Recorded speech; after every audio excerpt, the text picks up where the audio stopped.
or other form of sexual penetration carried out against a person's wish and consent. When we talk about sex, it have to do with a man and a woman and adults. But when you now have sex, when you have sex intercourse between an adult and an underage, and of course, who is an underage person? Somebody, a lady or a girl, a boy who is below the age of 18 years old is said to be underage. And of course, the case of rape can also be between even two adults. It could be between two adults, two mature minds. But whenever it happens without the consent of the other party, it is called rape.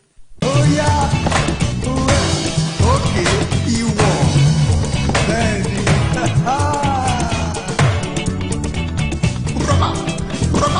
You won.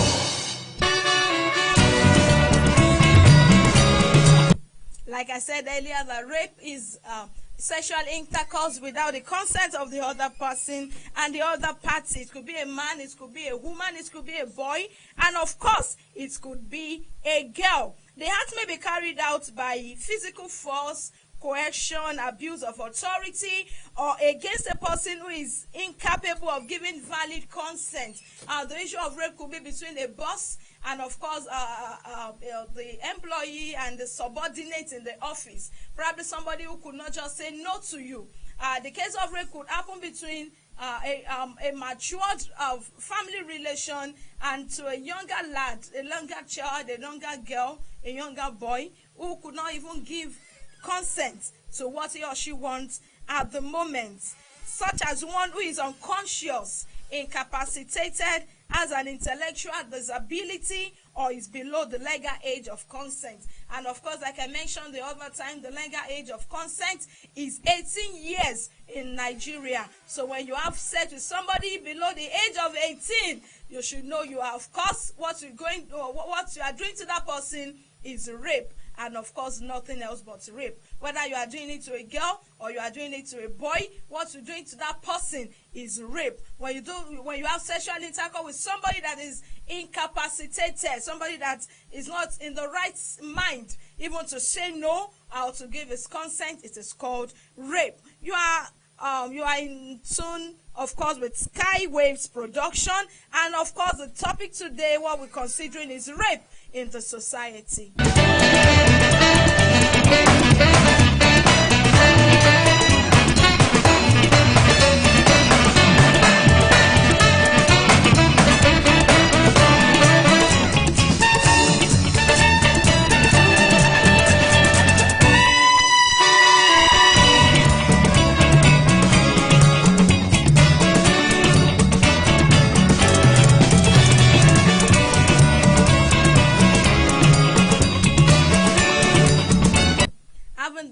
What rape is. Now quickly we want to go to the principal factors that leads to rape, physical factors that lead to perpetration of sexual abuse called rape, according to World Health Organization. The first is believes in family honor and sexual purity. Yes, in some families it is said that they have to rape the other person, probably as a family ritual. It might not be well welcome here in our nation, Nigeria, but in some cultures in the world, that is how it is done. They believe in family honor and sexual purity. Some families in some cultures, they give their children to marriage below the age of 18, where the child cannot even say no. The child does not have the capacity at that time even to give his or her consent in marriage. Because the child does have to honor the parents, willingly or unwillingly, such a person go into the marriage, and what happens in that marriage is called rape and not sexual intercourse. The second is attitude of male sexual entitlement, weak legal sanction for sexual violence. Attitude of male sexual entitlement. In our society, we live in a society that a man or a boy is raised in such a way that the man or boy feels is entitled to the body of the woman.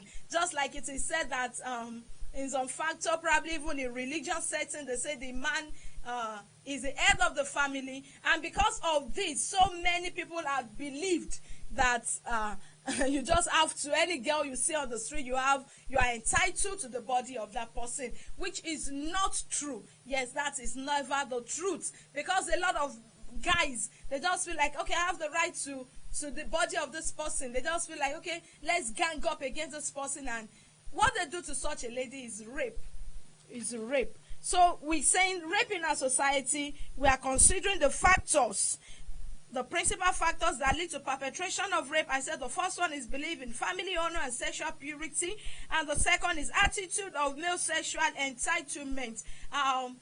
This goes to the parents. Are you raising your boy child? Are you raising the boys in the society? Are you giving them this entitlement mentality that every girl on the street, they have the right to such a person? Weak legal sanction for sexual violence, because people that have been abused severally because they had not been sanctioned, we say that is the reason why this issue of rape had been perpetually perpetrated in our society.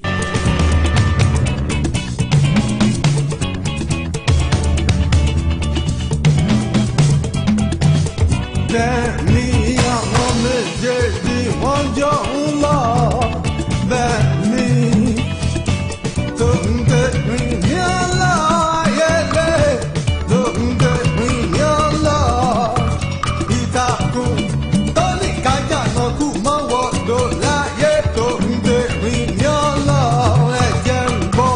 Tó ń gbé rìn ní ọlọ́ ìtàkùn tó ní kájà náà kú mọ́wọ́.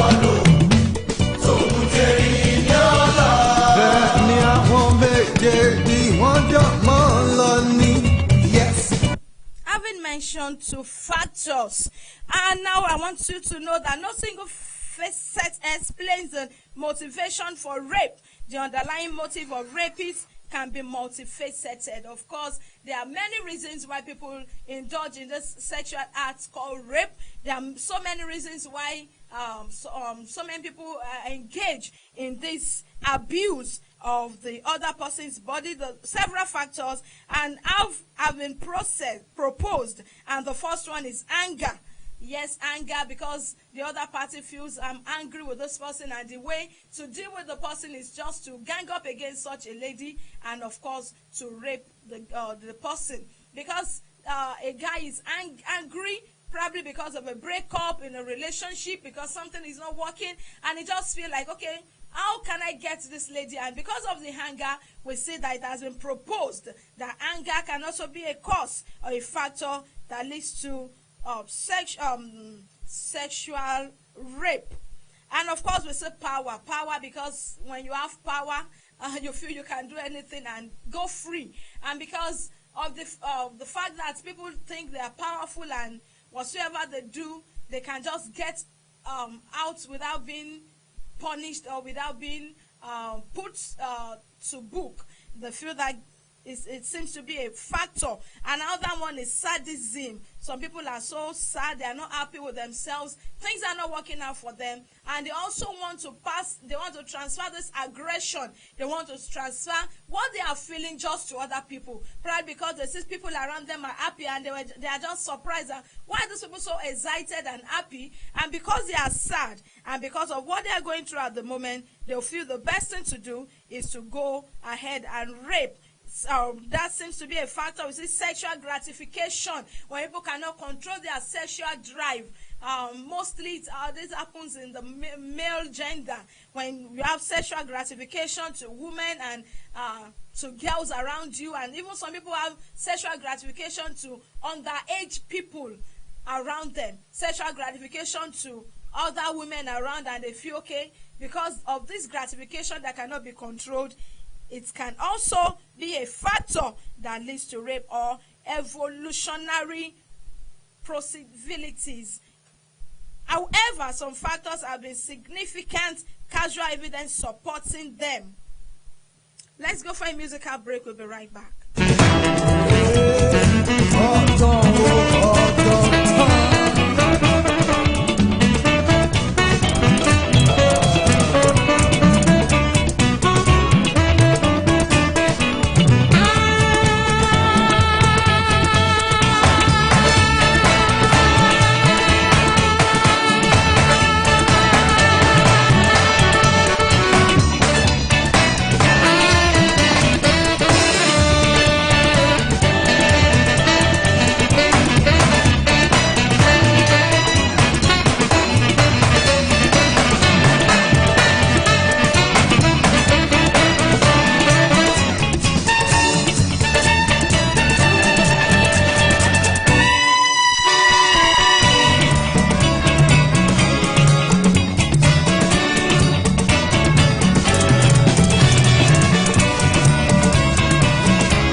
And the first factors we'll be considering is sexual aggression. Sexual aggression is often considered a masculine identity characteristics of manhood in some male groups. Sexual aggression is significantly correlated to the desire to be held higher in esteem among male peers. Sexual aggression behavior among young men has been correlated with gang or group membership, as well as having other delinquent peers. When you see guys ganging up to rape, there are issues of gang rape, even in higher institutions of learning in our society, because of the peers and the friends so many people keep, and because they keep friends and friends and peers, and because of the pressure so many of these people are going through, they have the sexual aggression against the female gender around them. Gang rape is often perceived by male perpetrators as a justified method of discouraging or punishing what they considered as immoral behavior among women. For example, wearing short skirts or visiting bars. In some area in Papua New Guinea, women can be punished by public gang rape, usually through permission. We're considering Papua in New Guinea. We see the reason why so many people they have gang rape in Papua New Guinea is because they feel they have the right to punish the female gender for dressing inappropriately. They believe when a girl goes to the club, visits a bar, such a person has opened up herself, or she's offering up herself for rape, which is not supposed to be. In developed countries, we say that people are free to dress just the way they want. They feel like dressing in summer, and just they dress comfortably, and there are no cases of rape like it is in our society. We say that because of this, there are gang rape, and because this male gender feel they have the right to the body and they have the right to punish this female gender, they involve in gang rape against the female gender. And I'm putting this to you today, that a lady or a girl dressing a particular way, visiting a bar, visiting some places, does not give you the permission to her body, does not give you the permission to take advantage of her or punish her with rape or gang rape.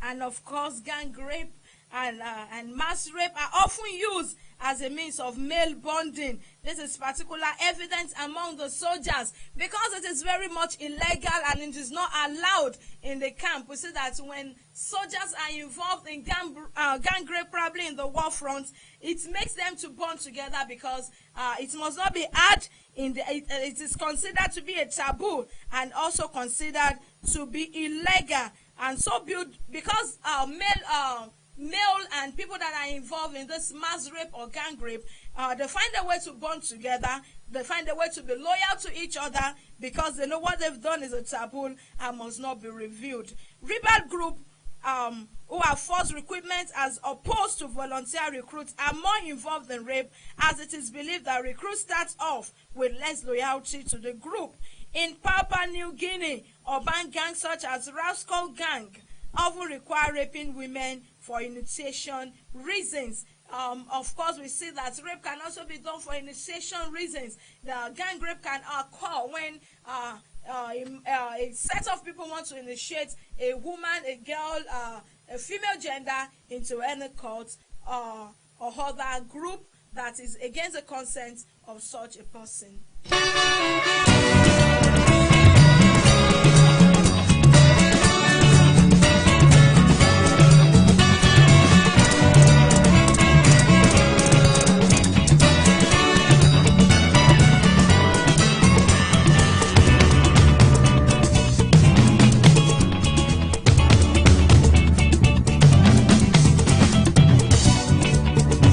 mo gbàdúró abẹ́ mo gbàdúró eba ṣe mo gbé dàdúró ṣèjẹ́ dàdúró ṣèjẹ́ ìjẹ́ díẹ̀ jẹ́ tẹ̀tẹ̀ ẹ mọ̀ jẹ́ dàdúró láyé dàdúró ṣèjẹ́. And of course, you are on to Skywave Production. This is Skywave Production, and I believe you've been enjoying the conversation today. And the discussion we're still having is on rape in our society. And we see that perpetrators, according to research in New Guinea, shows that sex trafficking and cyber sex trafficking is allowed to carry out rape for financial gain. We see that in Papua New Guinea, sex is carried out for financial gain. Child pornography is created for profit and other reasons.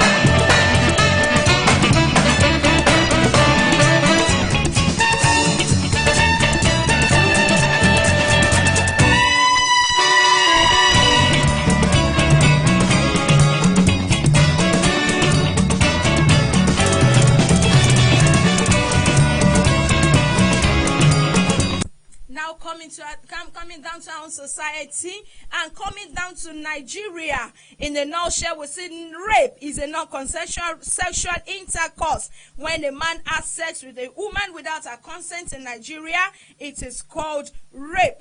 And in Nigeria, it is only a woman who can be raped. Sexual assault is similar to rape, but it is not rape. Sexual assault is any form of sexual contact or behavior that occurs without the explicit consent of the recipient. Of course, in this discussion on the show today, we'll be seeing penalties for rape in Nigeria. We'll be seeing penalties for rape in our country, Nigeria. Stay tuned. It's Skywave Production.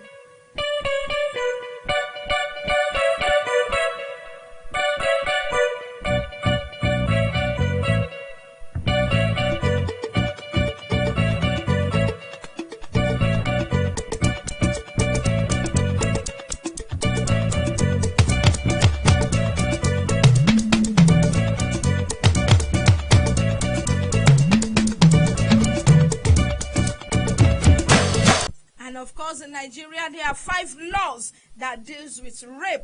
And the first one is the Criminal Code. This is applicable in all southern states. And the second is the Penal Code. This is applicable in all the northern states. And the third is the Criminal Laws of Lagos. This is applicable in Lagos State. The fourth is the Violence Against Persons Prohibition Act.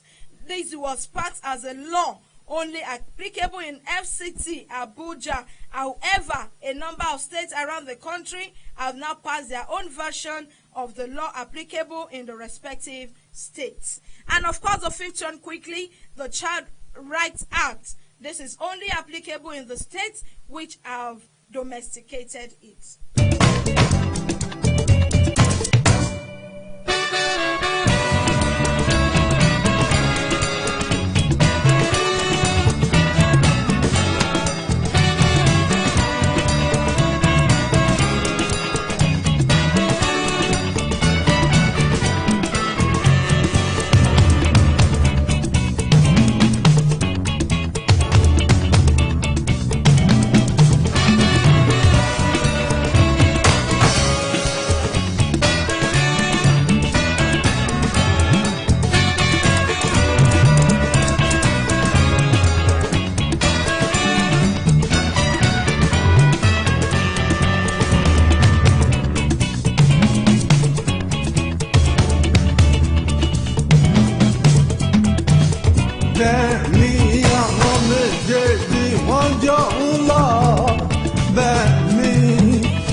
to consider the criminal code in Nigeria.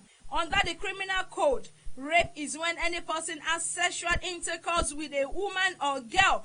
Like I told you earlier, I said in Nigeria it is considered that only a woman or a girl can be raped.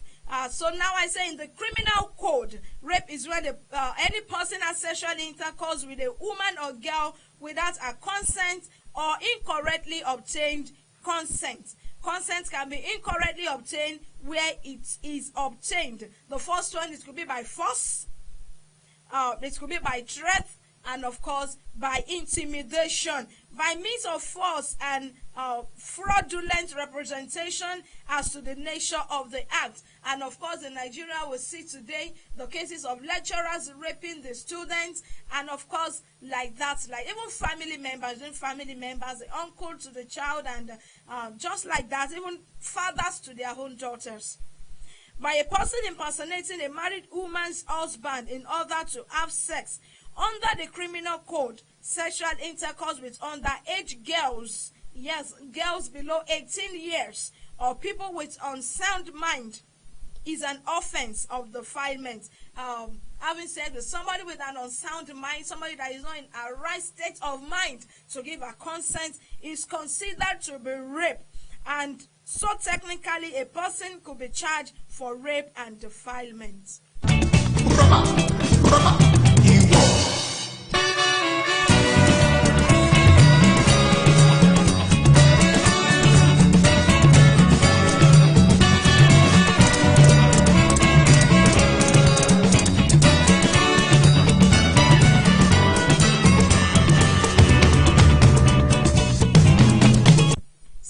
Skywave production, rape in our society. And the second one we're going to be considering is penal code. Rape according to penal code. Under the penal code, rape is when a man has sexual intercourse with a woman against her will, without her consent, or with incorrectly obtained consent. Consent can be incorrectly obtained where it is obtained by putting her in the fear of death or hurt. There are cases of people being threatened to kill the other person if they are not allowed to have to rape them or have sex with them. By a person impersonating a married woman's husband in order to have sex with her. In the penal code, explicitly states that sexual intercourse by a man with his wife is not rape. Yes, viewers in the house, this is sexual intercourse with a man to his wife. It is never rape. Whether you give your consent or not, the fact that you actually give your consent to him in marriage, whatever sex you have in that marriage, whether with your consent or not, according to penal code, it is never considered as rape.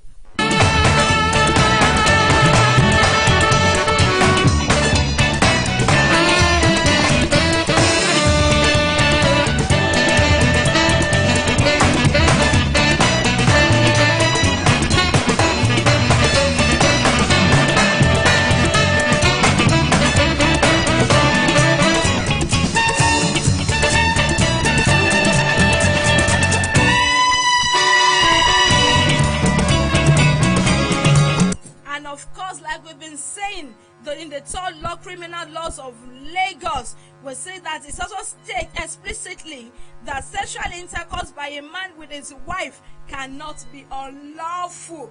Sexual intercourse with a husband and his wife can never be unlawful, and therefore a man cannot be raped.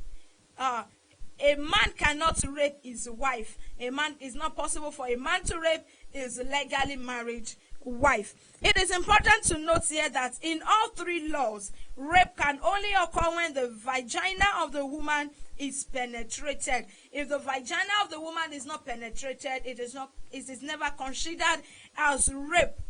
However, this does not mean that anal unlawful sexual intercourse is allowed. This is also a crime and is covered under different description in each legislation.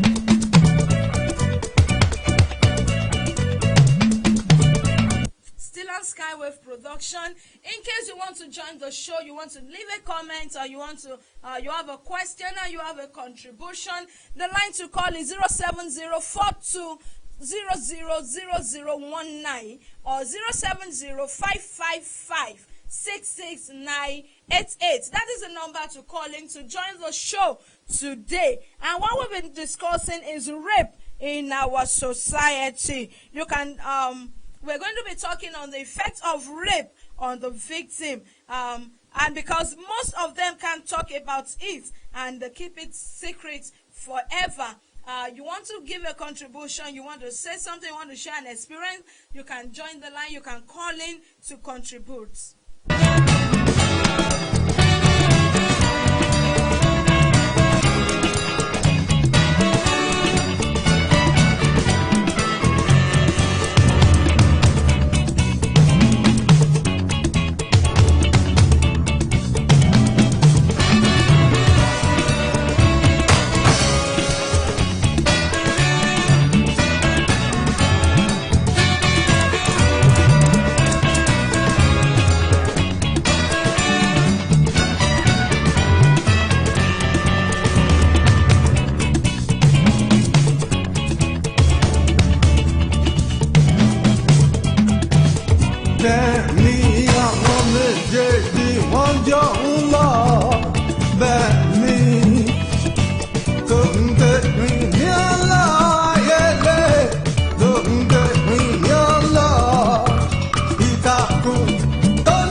And before we leave the show today, we'll be we'll be treating the effects of rape on the victim. What happens when a person is being raped? We want to consider the physical impact of rape on its victim. And the first one is vagina or anal bleeding or infection. Vagina or anal bleeding or infection. And the second one is hypoactive sexual desire disorder.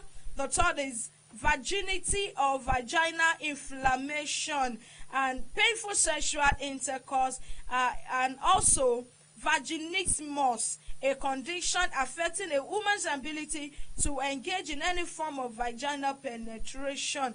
And another effect, physical effect, is chronic pelvic pain. Another one is urinary tract infection, and there could also be cases of pregnancy. And another effect is HIV/AIDS infection. That is a physical the physical impact of rape on its victim.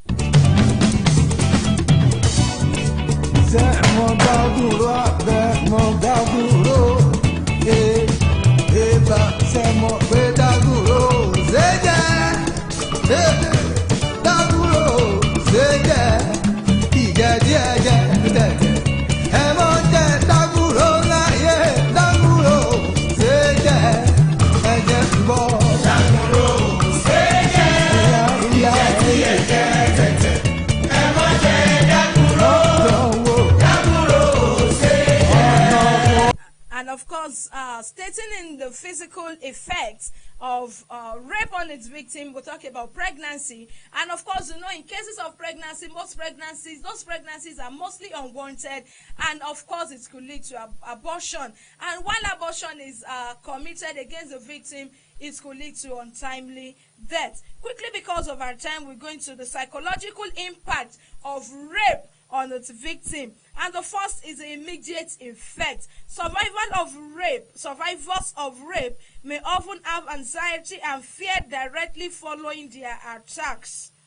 They could be engaged in increased depression, exhaustion, restlessness, and of course, such a person can continually go through depression, anxiety, and feeling dread and nervous. Quickly before we go on the show today, I have with me Samson Anu Oluwa Balogun. So join the discussion and the talk on rape today.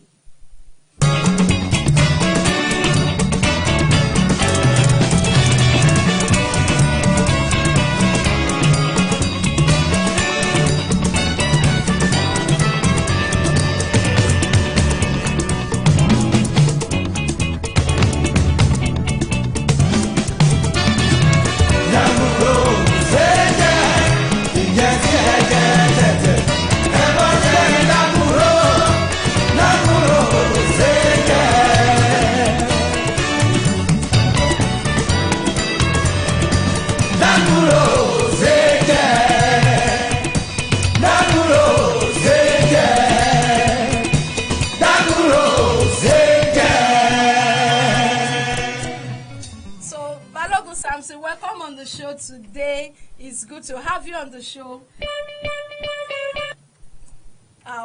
It's good to have you on the show today. Quickly before we close, I would like to ask you, as a male gender, because it has been considered in Nigeria that rape can only be committed against a woman or an underage girl. So what is your perspective, your view about rape in our society? Well, I think the constitution in Nigeria is actually not comprehensive enough. There are loopholes, and of course, the lacuna in our constitution was actually created somehow just to favor certain set of people. That's my belief, because if you say rape can only be committed by a man in Nigeria, that means the other gender has been shortchanged somehow.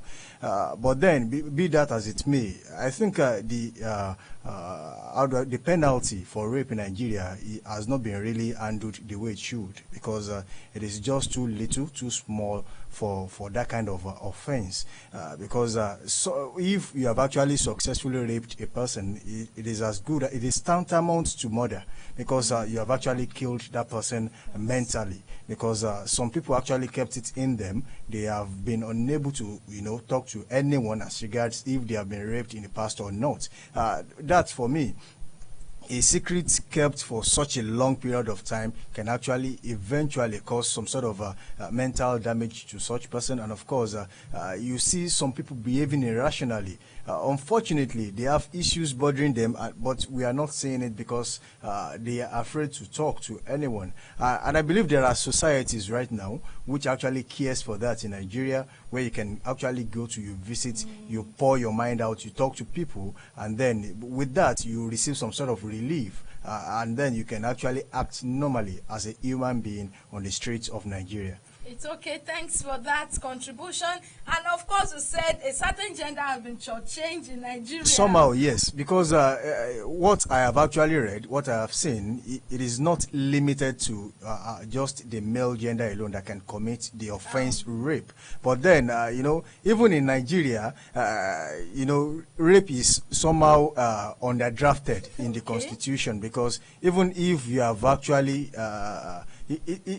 rape is not limited to having forceful carnal knowledge of a woman. Once you have actually touched a woman where, you should not touch such a person, which is, how do I put it? It is limited somehow. But then I believe our constitution should be redrafted somehow, because sexual harassment is, all-encompassing. If a woman does not want you to touch her, once you have done that, you have committed an offense. It should should be that way, because a woman's self-respect lies in her body, and if you continue to violate such rights and abuse such rights, automatically you have committed an offense. Okay, because thank God you said something that our constitution should be redrafted, because according to our constitution, it is stated that except the case of penetration, it is never considered to be rape. That's the problem. Does it have to does it have to include penetration before we can realize the fact that a person or a woman has been harassed or been raped? Because there are so many things you can do to a woman that you have actually violated her rights as a woman. So I think once all these things are taken care of, we'll have lesser, there is no way you can totally eradicate a kind of offense in a country, or some sort of all these things put together. You understand the fact that you can only reduce them.